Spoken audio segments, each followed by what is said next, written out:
Hello friends, दिन भर के अंतर्राष्ट्रीय खबरों पर आपका स्वागत है।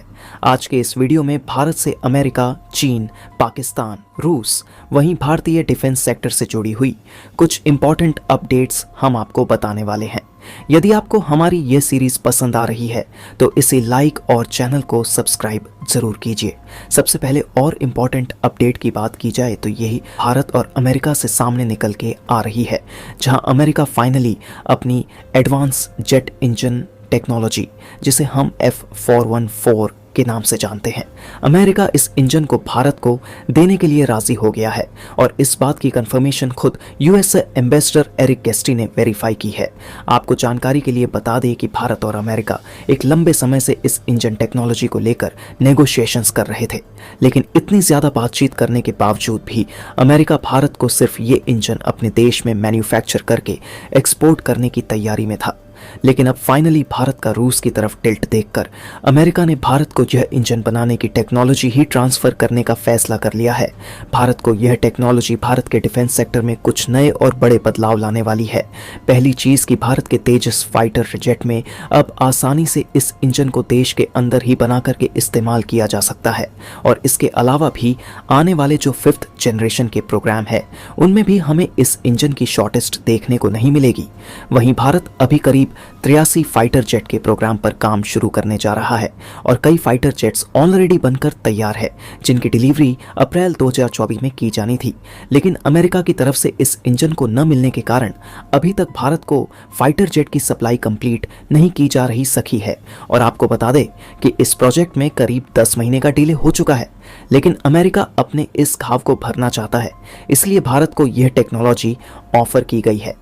और रिपोर्ट्स की माने तो जनरल इलेक्ट्रिक भारत के अंदर अपना एक नया ज्वाइंट वेंचर सेटअप करेगी, जिसमें 26% ऑफ द शेयर इंडिया के पास होंगे और 74 जनरल इलेक्ट्रिक के पास होंगे।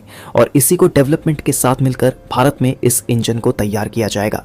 वैसे तो इसके काफ़ी बड़े मेजर कंपोनेंट HAL की तरफ से भी तैयार किए जाएंगे, लेकिन कंप्लीट प्रोडक्शन के लिए शायद यह HAL यहाँ पर पार्टिसिपेट ना करें। फिलहाल भारत को जेट इंजन टेक्नोलॉजी देने में रोल्स रॉयस भी काफ़ी ज़्यादा आगे निकल चुकी है। अगर अमेरिका इस प्रोजेक्ट में थोड़ी बहुत नखरेबाजी करता है तो भारत आगे चल करके शायद ये बड़ा प्रोजेक्ट रोल रईस के हाथ में सौंप देगा और इससे अमेरिका को बिलियंस ऑफ डॉलर का नुकसान उठाना पड़ेगा। फिलहाल ये भारत के लिए अच्छी खबर है, जहां पर हमें फाइनली इंजन टेक्नोलॉजी मिल रही है। आपको क्या लगता है, क्या यह इंजन का मैन्युफैक्चरिंग भारत में शुरू करना चाहिए या नहीं?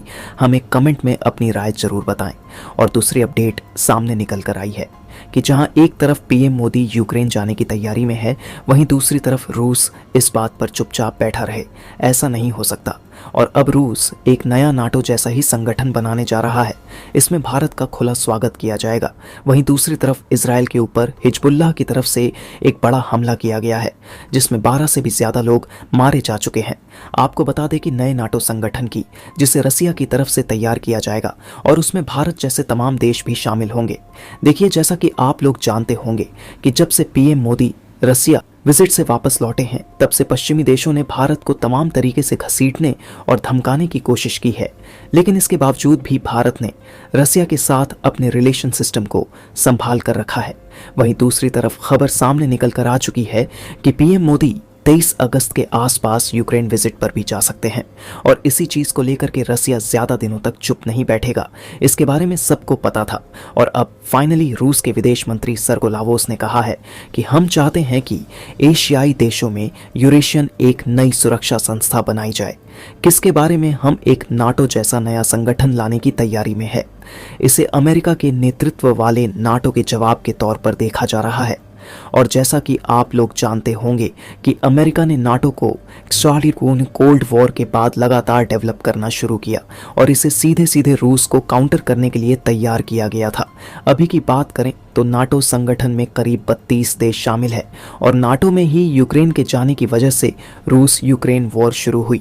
और अब रसिया के इस नए संगठन के अंदर भारत, चीन, रूस, म्यांमार, मलेशिया, फिलीपींस, सिंगापुर और नॉर्थ कोरिया जैसे देश भी शामिल हो सकते हैं।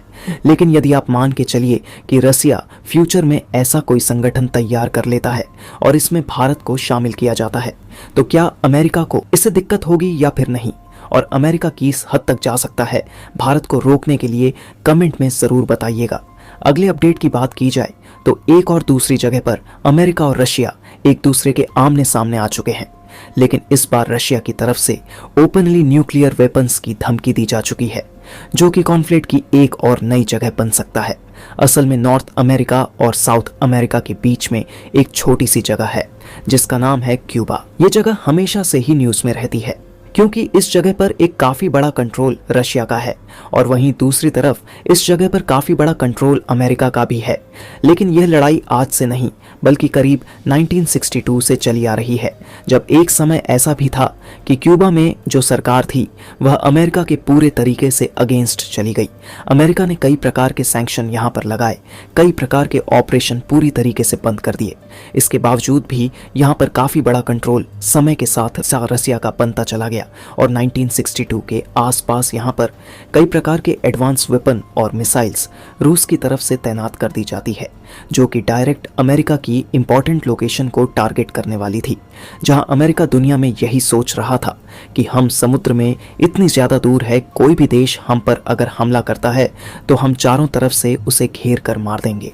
लेकिन देखते ही देखते क्यूबा के अंदर रशिया ने जो चीज तैयार कर ली थी, इसके बारे में जब अमेरिका को पता चलता है तो दोनों देश ट्रीटी साइन करते हैं ताकि भविष्य में इस तरीके के बड़े कंप्लीट ना किया जा सके, बिकॉज दोनों ही एक तरीके से ताकतवर देश है।